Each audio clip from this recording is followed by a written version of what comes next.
You know, I started a bunch of new episodes of different shows this past early spring. Those will be languishing for a while now that I have to come up with pretty, or somewhat pretty, visuals for these first episodes from last year. I know I could cop out and just put up one still the entire time with podcast audio playing, but I can't actually bring myself to do that. And I'm hoping to speed up creating these and hopefully get into releasing actual new content here.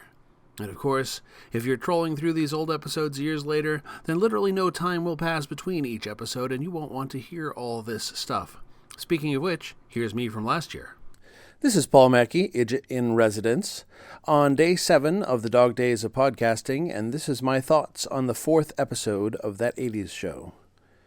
I haven't really talked about Killing Joke's 80's as the theme song for this show. It is pretty well chosen thematically, obviously, and it actually dropped in 1984, not that exact period accuracy is an absolute requirement for a theme song. I did notice they skip right past the controversial riff at the song's opening. If you don't know what I'm talking about, go ahead and look it up. 80's by Killing Joke. I'll be right here. Okay, so you can probably see what issue the band might have had with a certain 90s monster hit. I don't know if I'd call it an exact match precisely, and it never went to court, but still. Anyway, it's thematically relevant as this episode of That 80's Show is about music, titled Corey's Remix. So, Corey is revealed to be a struggling musician in this episode. He is seen working through what seems to be a breakup song.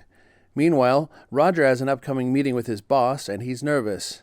Katie creates an up-tempo dance mix of Corey's song and gets it played at the dance club to Corey's horror. Add into all that Corey questioning about what coffee he had with Tuesday in the previous episode meant. Then Tuesday meets him at the club and hears the dance mix. So, I think the high point of the episode, really, whatever you think about a will they, won't they relationship, Margaret continuing to play hapless Cupid, trying to push the two of them together is the high point to me. And the low point is really, it's not really character development to just suddenly mention in the 4th episode, oh, by the way, Corey's also a struggling musician. So who won, who lost? I suppose Corey wins if the metric is how close is he to dating Tuesday.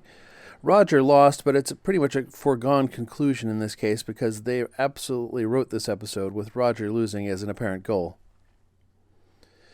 Anachronism, I did not actually find any obvious anachronisms, but they weren't really shooting for the stars with the reference jokes in this episode. They did bring back a car phone joke, and cocaine references came back, but nothing specific there. I wonder whether it's possible they chose a model of synth that was too slimline for Corey, but as they neither named nor showed a brand name or model number, I couldn't say anything for certain. I know when my friends had keyboards, they were chunkier looking, and I'd bet the set designer didn't bother looking for a vintage synth.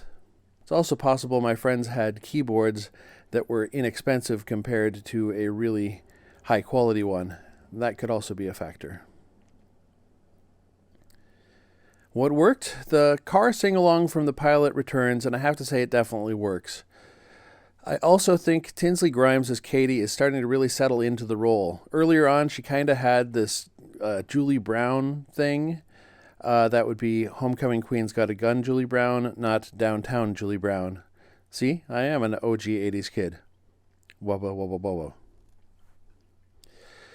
Why did it suck? It really feels like this series is traveling in slow motion.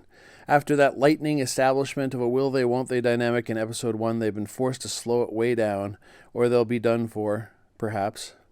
And barely anything happened in this episode beyond that.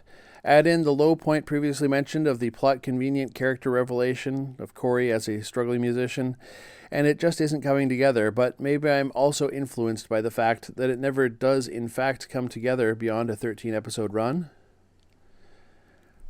So the next episode is called My Dead Friend. I suppose it would be a friend introduced and killed off in a single episode, because I don't think they have the guts to kill off a main cast member this early on. It's possible it's a Grateful Dead reference, but probably not. So then, until then, happy hunting.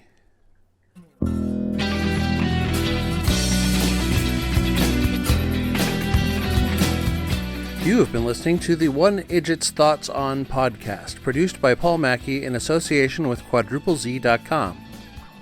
Theme music is Too Good by Jack Mangan and is used by permission from him. If you would like to hear other podcasts by me, you might try the Ghostlight podcast, a completed intro cast about the TV series Slings and Arrows, or Idjit Cast, an intro cast for the TV series Supernatural. Both can be found on fine podcasting listening software everywhere or at quadruplez.com.